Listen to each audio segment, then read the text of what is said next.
Bonjour, aujourd'hui on va s'intéresser à une idée à la fois simple et vraiment puissante. Face à une précarité qui ne cesse de grandir, on se pose la question, et si un repas pouvait faire bien plus que simplement nourrir?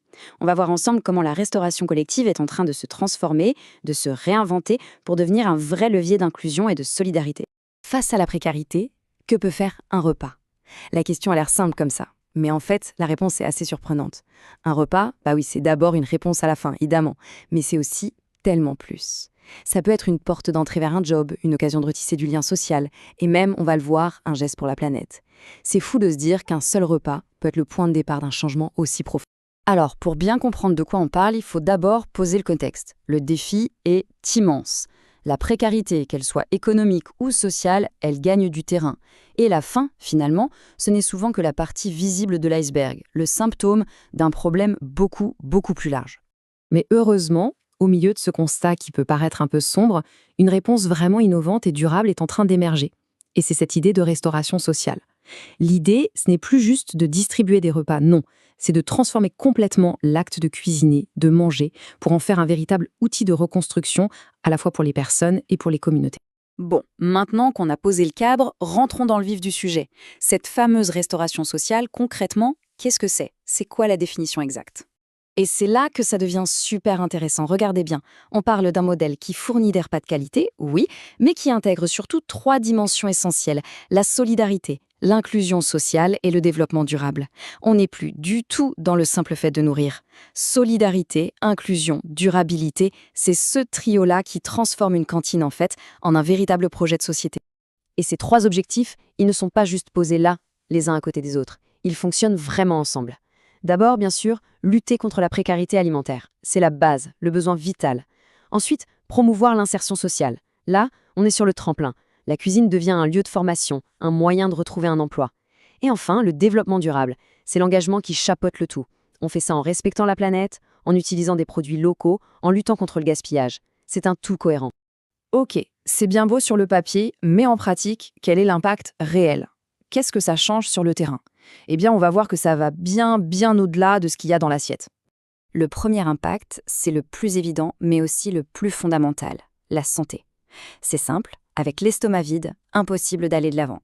En garantissant un accès régulier à des repas nutritifs, eh bien on donne le carburant essentiel aux gens pour se relever, pour commencer à se reconstruire. C'est la première brique.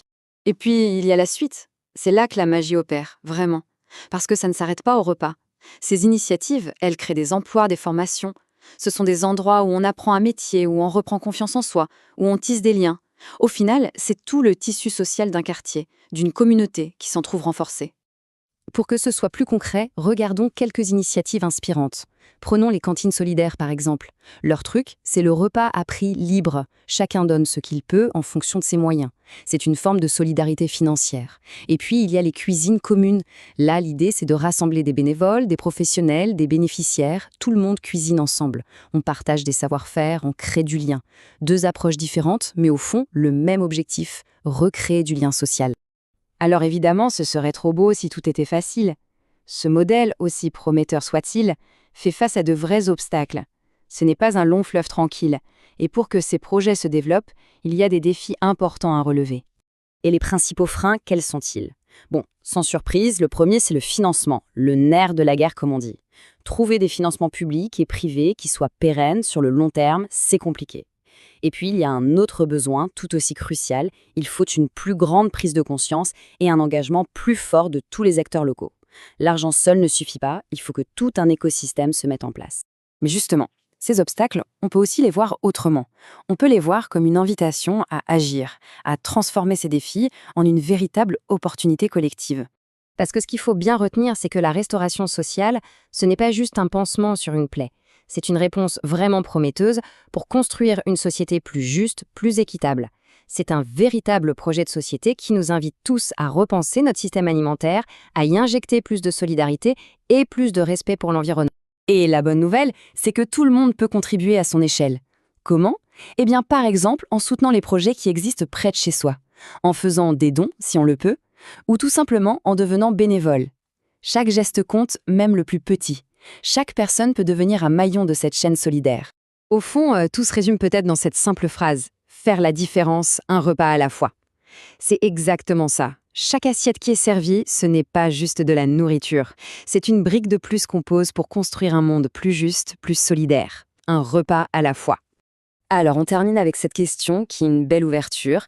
Et si l'avenir se cuisinait ensemble? Parce qu'au-delà de tout ce qu'on a vu, c'est peut-être ça, l'invitation la plus profonde de la restauration sociale. Une invitation à repenser notre lien à l'alimentation, à la communauté. Une invitation pour tout le monde à mettre la main à la pâte collectivement.